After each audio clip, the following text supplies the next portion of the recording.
This episode is brought to you by Lumina Growth Lab. At Lumina, we help professional learning and development companies who are struggling with predictable lead flow, a sniper approach to attracting the ideal clients, in a system that qualifies leads so they can have a smoother sales process, finally have scalability, and ultimately take their business to the next level.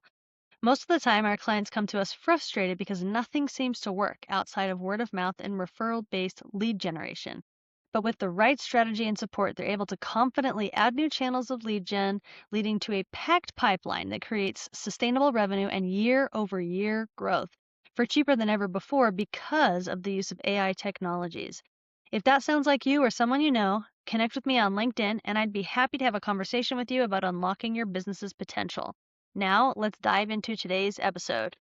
Welcome to the Marketing Matrix. I'm your host, Lisanne Murphy, and today I am joined by the incredible and incredibly talented Carole Robin. Carole, thank you so Thank much for coming to the show. thank you very much. I'm very flattered. Guys, I am seriously, if you don't, probably a lot of you know who Carole Robin is, but if for those that don't, like you're like, I am about to meet the legend that I didn't even know that has been impacting me for so long. At least that's how I felt when I met Carole. And so I am really excited to have her dive in and share her life story as well as like just her passion for the work that she does. So before I hand over the microphone, I want to take a moment to introduce her, and so you can get to know her a little bit, and then we'll carry on with our amazing conversation today. So Carole has had 6 different careers, ranging from executive roles in sales and marketing to consulting as a partner in several firms, almost 2 decades of teaching, and the most oversubscribed course at the Stanford Graduate School of Business, where she became known as the Queen of Touchy-Feely, which the students affectionately name for that's the name they gave to the course that she taught on interpersonal dynamics. She co-authored the book Connect, Building Exceptional Relationships with Family, Friends, and Colleagues, and was named one of Bloomberg's Best Books of the Year. That has been translated into 15 languages and has sold over 170,000 copies. She also co-founded Leaders in Tech after leaving Stanford in 2017 as a nonprofit, and the organization has been successful beyond her wildest dreams. Her fellows community is now over 300 alumni strong and already runs companies valued over $50 billion. So, that is like just the tip of the tip of the tip of the iceberg. And so I'm really excited to dive into some of the experiences that you've had in your really amazing career. So again, Carole, thank you so much. We give you a huge round of applause. Thank you so much for coming.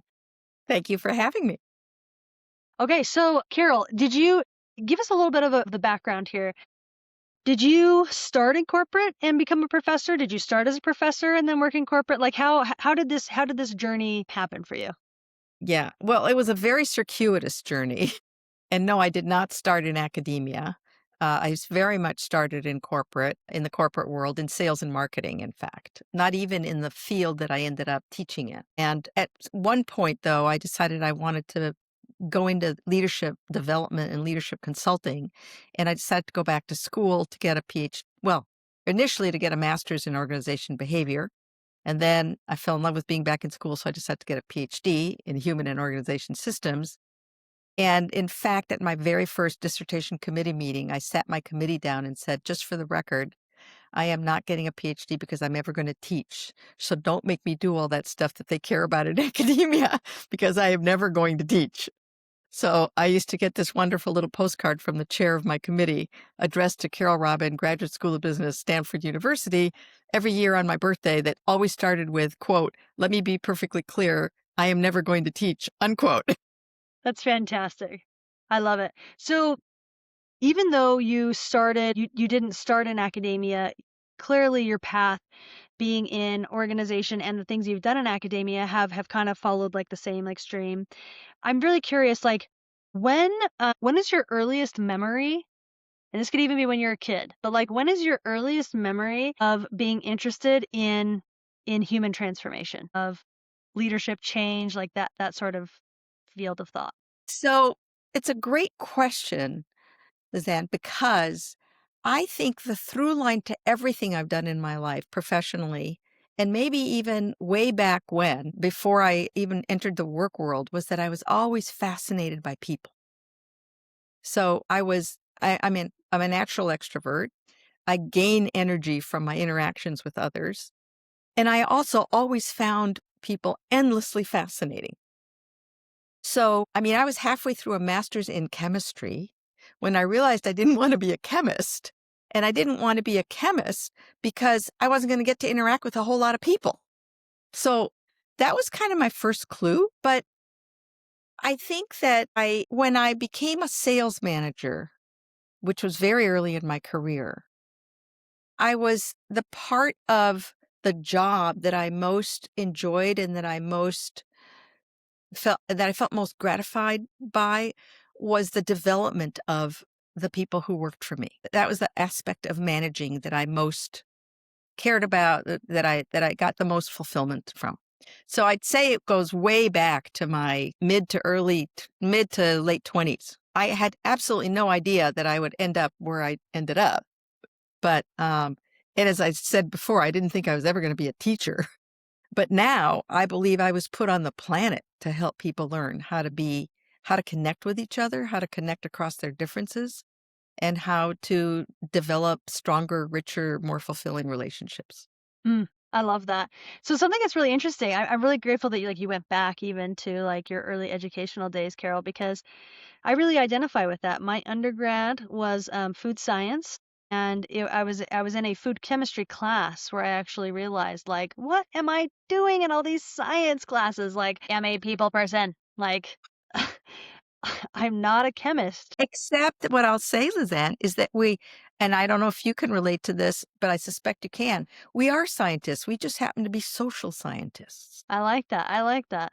So do you find that like have you noticed that to be a common theme? Like is it just are we the only weirdos, you and I? Or like is it very common that like very people oriented, people driven, lovers of human interaction behavior like they start in science and then they realize, "Oh wait, like it's not that I like making friends, like I can actually do this like as a I job." don't know if I'd say that's a pattern that I've noticed. I think a lot of people who are very interested in peoply stuff, for lack of a better word, are more likely to end up in things like psychology, business, areas where they know they're going to be interacting with people. Mhm. I just but I think there's a subset of us, like you, like me, who love to understand things at a much more molecular level, if you will. And so it's another orientation towards what drew me to science. Yeah, yeah. I love it. Well, I love your frame of like, it's people science, it's behavioral science, like Exactly, exactly. which is still a science. Like it's one of the reasons why I like marketing, right? The psychology of buying behavior, Absolutely. you know? It's just fascinating. Okay, I love this. So when you became an adjunct, you're an adjunct professor, right? Is that correct? Yeah, I Or was are considered you a a lecturer lecturer? Okay. and a director of a program. Okay, I apologize. So a No lecturer worries. and director of program, were your PhD mentors like it was all at Stanford, is that correct? I didn't do my PhD at Stanford, but I Okay, met my mentor at Stanford through one of the members of my dissertation committee who introduced us. I see. I see. So like was your dissertation community like, Carol, I knew you'd be teaching somehow in some way. Absolutely. That's My awesome. entire committee said, "Yeah, Carol, you just keep on thinking that you're never gonna teach." That's so funny. So in your mind you were like, no, I don't want to be a part of the ivory tower research crew, but teaching is in your blood, it sounds like. Yeah. That's awesome. I think I was put on the planet to be a teacher. I just had very biased views of what teachers were about and what they did. I was like from that school of those who can do and those who can't teach. I obviously don't believe that anymore, but that was my Yeah. bias. Yeah, yeah. Okay, so talk to us about your given title of being the touchy-feely class, Queen. like the touchy-feely queen. Yeah, tell me about that. Like, what do you mean overview of your course structure and how that came to be? Well, touchy fe Touchy-Feely, aka Interpersonal Dynamics, is a course that uses a particular pedagogy, a way of learning that's unique. And it uses something called T groups, the T standing for training, not therapy. And we put students in small groups of usually about 12 with 2 facilitators. And most of what they learn about being interpersonally competent, they learn through their interactions with each other in these T groups. So there are concepts taught and there are activities in class that they do to kind of get their feet wet and use the concepts a little bit. But then most of it gets applied when they are in these small groups. So I think one of the reasons I became known, I mean, and there were several of us who taught the course, and I have immense respect for my colleagues. And by the way, I did not invent the course. A lot of people think I did, but I did not. In fact, if anybody should be credited with inventing it, it would be my co-author of the book that we wrote that you mentioned at the beginning. But I think the reason I became known as the Queen of Touchy-Feely is precisely that I was not a career academic. I had come from the so-called real world where I could help my MBA students understand how, had I known what I was teaching when I was managing people and when I was growing a business and when I was being a consultant, I would have been that much more successful. I could also point to things that had I known, I would have been able to resolve much more easily. So I could connect what they were learning to very specific real world examples. So I think that was one of the reasons. None of my colleagues had multiple careers the way I had before I landed at Stanford. The other reason I think is that I lived what I taught. And what I mean by that is one of the core concepts of the course is that we develop stronger, more robust relationships when we allow ourselves to be more known, when we don't spin our image, when we don't hide behind a facade. And that's a hard thing to do. It feels vulnerable. And most people are reluctant to really do that, especially when they want to be seen a particular way. And I always believed if I'm going to ask my students to do this and live this, I've got to be a role model. So I think that was the other reason I became known as the Queen of Touchy-Feely. I I love was an that. open book. Has, I feel like Brene Brown, another academic, right, has kind of blown up the The can of vulnerability vulnerability. story. Yeah. Has that been beneficial for you in your teaching, like her research and her influence? Has Brene Brown or has the vulnerability been? The well, I know like vulnerability for you has been a key component, but in terms of like the buy-in from students, like has Brene Brown's work kind of I more had normalized it? buy-in from students way before Brene ever even came into the picture. Way before. That's awesome. I love it. I love it. That class was the most oversubscribed to class for decades, multiple decades. And when I joined the GSB, Graduate School of Business, we call it the GSB.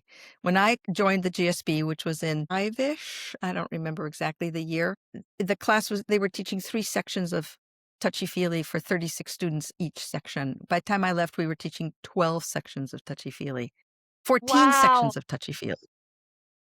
So, the class really, it was already very popular. It was already, and the reason I got hired was that they really needed another professor, another teacher. But it really took off. And if anything really provided more credibility for the class, other than the stories that all the alumni told. I mean, you go to any alumni reunion of the past 40 years, and it's the class they most talk about. Hmm. And they all say it was worth the entire price of tuition to this day. But what gave it even more credibility was Daniel Goleman's work on emotional intelligence. Hmm. So if we really want to look for, what provided more credibility for it, that it would be his work. Yeah.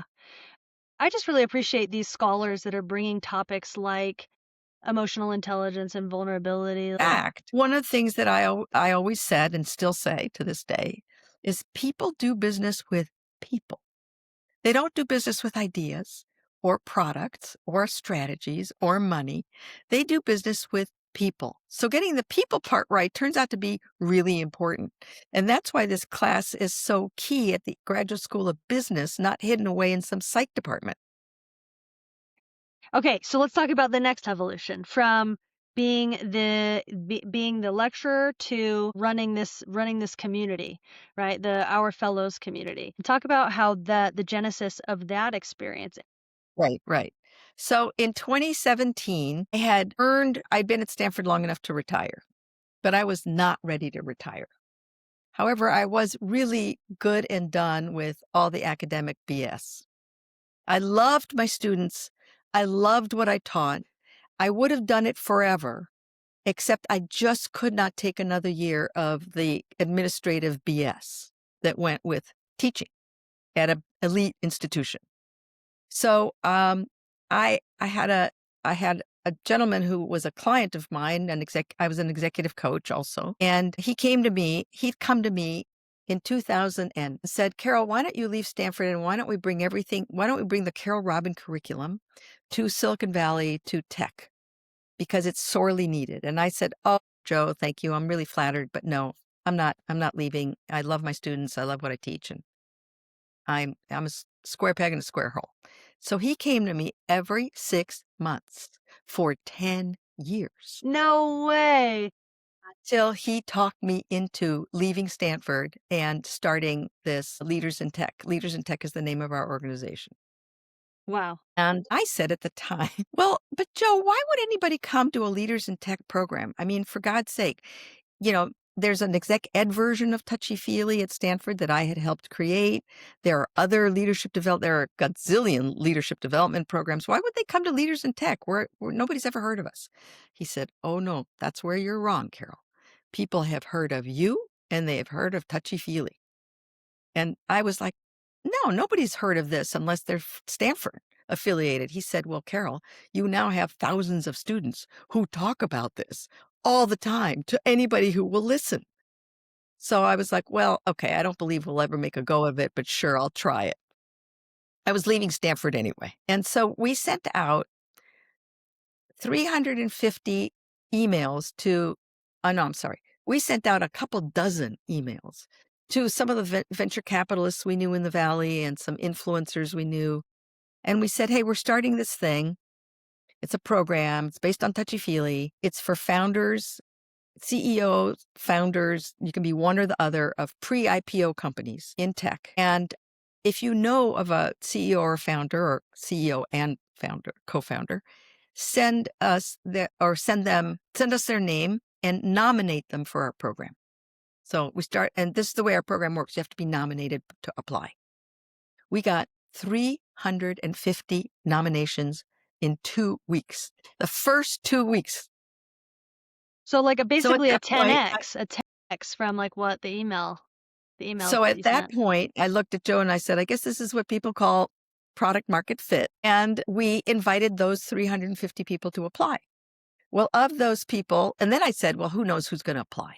Well, 180 of them applied. I had said, we'll start with a cohort of 12. 180 of them applied.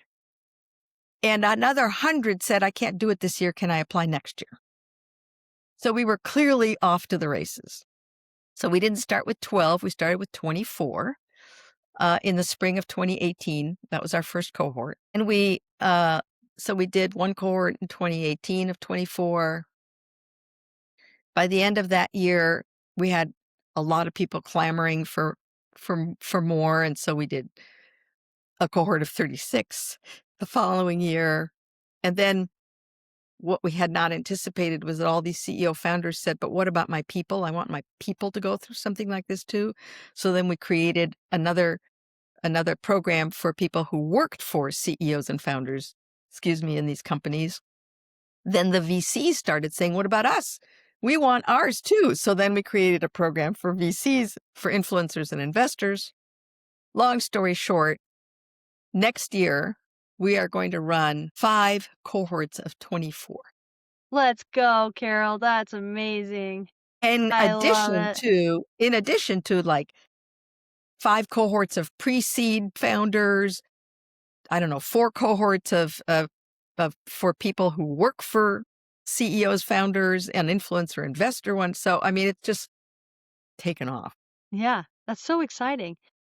So, are you basically taking the course material and just bringing it out to corporations, or like have you made quite a few modifications to fit Well, corporations the or biggest modification is that it's a quarter-long course, and we turned the initial part of the program into a 4-day immersion program that's like Touchy-Feely on steroids.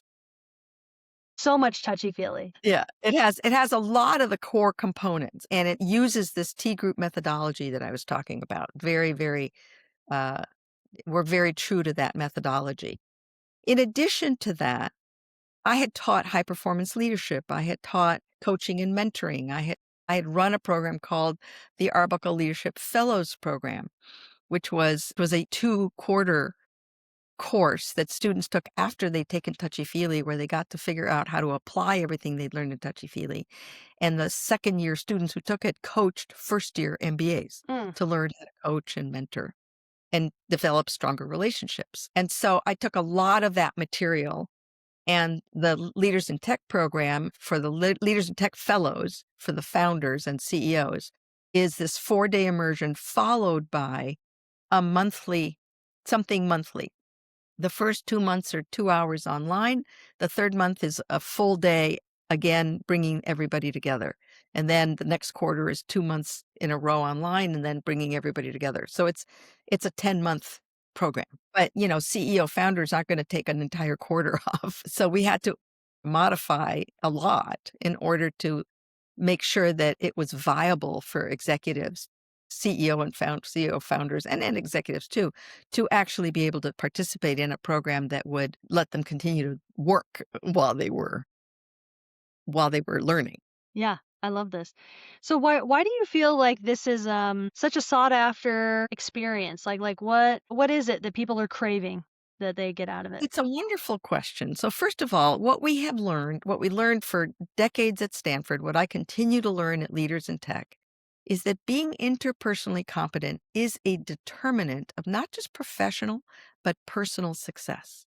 So I get as many emails and calls and visits from former students and now participants from Leaders in Tech. I mean, former students saying, I finally became a CEO. I owe it all to what I learned from you. Or, I raised my 3rd round. I owe it all to what I learned from you. But I get just as many, if not more. I'm pretty sure your course just saved my marriage. I just reconciled my relationship with my brother, who I hadn't talked to for 3 years because he voted for the other guy. And frankly, that's even more fulfilling and gratifying than I just became a CEO. I mean, it's great that they have had such great professional success, but what they what they learn is they learn how to develop robust functional relationships. So if you think about it, relationships exist on a continuum, and at one end of the continuum, there's contact and no connection. Those are your thousands of Facebook friends. And also at that end is dysfunction. At the other end of the continuum is something that my co-author and I came to call exceptional relationships. But nobody is saying you should try to turn every relationship in your life into something exceptional that's impractical and unnecessary. But it turns out that when you learn the competencies and skills you need to move along the continuum toward exceptional, you get to at least robust and functional. And wouldn't that be a good thing to have in your toolkit, the ability to turn any relationship into something robust and functional? Given that people do business with people? Absolutely. I love it. That's so good, and I appreciate you kinda, like, laying out that framework, it's so helpful. Carol, I think most people in your stage in your career, it's like, "Okay, this has been great, ready to wind it down," but it sounds like it's almost like you're just, like, getting started. So, I'm curious to know, like, what is in the future for leaders in tech? But also, like, you personally, like, are you excited and wanting to keep growing with this? Are you wanting are you thinking pull back, like, I'm kinda over it? Like, where so, again, the company and then yourself. I'm very curious. Well, the company is definitely just getting started. We're going great guns, and I think we're likely to continue to grow and expand. So Leaders in Tech is LIT, right? At some point, it's gonna become Leaders in Transformation, still LIT. but you'll no longer have to be in tech to participate. It's also Bay Area focused and centered. It's probably, we already have people that come from all over the world to the Leaders in Tech programs. They certainly come from all over the United States, but and we continue to toy with hubs in other cities to do it. So that's absolutely just getting started. Carole Robin. So if you really knew me, one of the things you'd know is that I've had long COVID for 3.5 years, and that has had an immense impact on my life because I was I had boundless energy, and I was the last person out of the bar every night. I was the first person at the gym every morning. I could go nonstop. And then I got COVID, and then I got long COVID. And that has curtailed my capacity significantly. The silver lining is that every leader needs to figure out how to not make themselves central to their organization. And so while we might have done this more gradually, I am immensely grateful and feel incredibly lucky to have the team that I have because we didn't drop a stitch, man. We just kept going. And I could do a lot less, but they all could do a lot more than they'd been doing. So, you know, that impacts my answer to what about Carole Robin, because I'm not done. I'm definitely not done. And I continue to experiment with what can I do? What are the limits? I've improved some, so who knows? I might come all the way back, and that will change what I decide to do. But at least for now, I continue to be very involved at Leaders in Tech. I welcome all the cohorts of fellows. I do a little bit of teaching in the programs. We just got through doing an incredibly successful, wonderful program for a very, very large, they probably wouldn't mind me saying, for Google X, for the CEO and all of the executives that work for the CEO. And then it was so successful, they came back and said, could you do this for all our people? So I co-designed and developed that with one of my lit colleagues. We co-delivered it. So maybe in the past I might have done it all alone, but you know what? This makes it sustainable, and I don't become central to our ability to deliver and or continue to design. So I think they'll take me out with my boots on. I love that. I appreciate I think one of the things that I have admired from you from the moment that I met you is just like you like exude like enthusiasm. Like you are just enthusiastic about people and the work that you do. And so I appreciate you sharing that as well as the being vulnerable yourself and how you've experienced long COVID. I'm so sorry that that's been something, but like you say, like, there's been opportunities that have Exactly. come from it. There's You've always made a the silver most of lining. it. Yeah. Yeah, absolutely. I love it. I'm curious, what are some market trends going on right now that are impacting your Well, work? the big one is AI. It is, it is. What That is would be our the really big one. Yeah, so how And are you guys Go ahead. you might be interested in knowing that we decided to put together a program for people who are for executives that are very involved in AI related companies, work, etc. Everybody from the biggies like Anthropic to the small spin-offs. We decided to, put together a program for them, again, based on all the touchy-feely stuff, and see whether there was any interest. We were so oversubscribed, you can't even imagine. We were going to do one cohort of 12. We had so many applications, we decided to do a cohort of 24. I'm headed there next week to kick that off. And we have so many that wanted to do it that we're already filled the one for 2026. So great. So, I feel optimistic that people who are so involved in AI recognize how important it's going to be to not throw the baby out with the bathwater and remember the people part. Mm, AI, people involved in AI, developing AI that is complementary to human beings and not in opposition to human beings and not replacing it will replace certain jobs and tasks, no question. And there's a lot of things human beings can only do with each other that no AI is going to do, mhm, in my mhm. humble opinion. Yeah. No, I love that. Well, We've also had cohorts that are of people that are involved in environmental, in anything to do with environmental technology. We have numerous fellows now in the regular fellows program who do ed tech, a lot of people in ed tech that are some of our fellows. So I'd say, some of those would be some of the big trends. so that's awesome.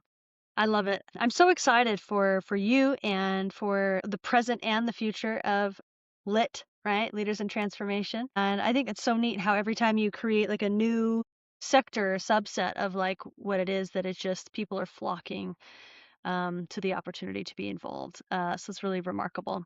Well, Yeah, it it has does been, feel yeah, it has been seriously such a joy having you today and getting to feel some of that enthusiasm. And like you say, lovely.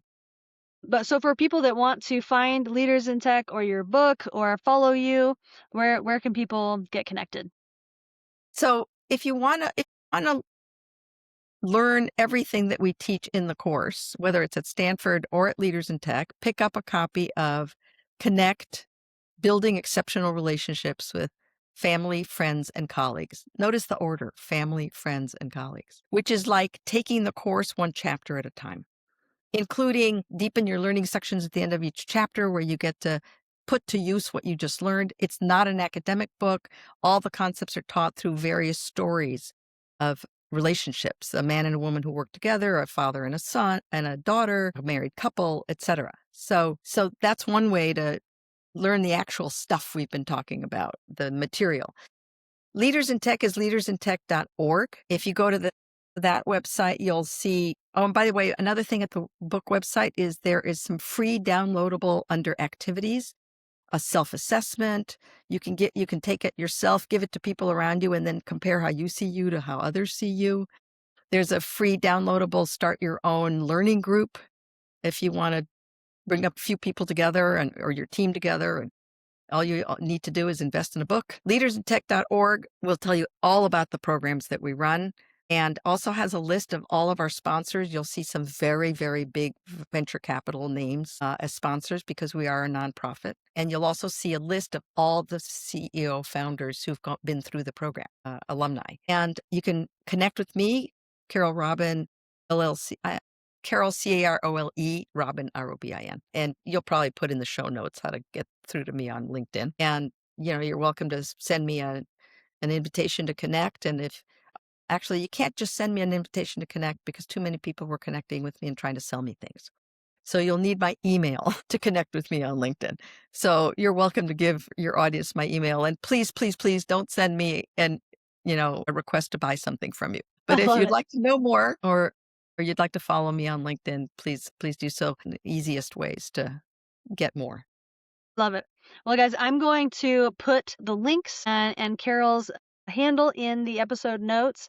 And if you, and I mean, we don't have to share your email address. Like, people can even reach out to me if you want me to be a gatekeeper for you, but be respectful of the work and follow for genuine interest and learning. But I'll put those in the notes so you guys can link out directly to those. Perfect. But again, Carole, thank you so much for everything that you have brought today and for sharing your enthusiasm, your energy, your passion, and bringing your touchy-feely onto the marketing matrix. Well, thank you so much for having me on and for giving me an opportunity to let people know that these resources exist. I think it's a travesty that people don't even know that these resources exist. Yes, I absolutely agree, and I'm grateful that now I know too, and that we're a part of each other's network. So Absolutely. that's lovely. All right, guys, wherever you're listening from, whether it's your car, the kitchen, or Costco, we appreciate your time and know that your time is valuable. So for you to spend some time with us means the absolute world. So thank you so much for coming and listening. And until next time on the Marketing Matrix. Thank you.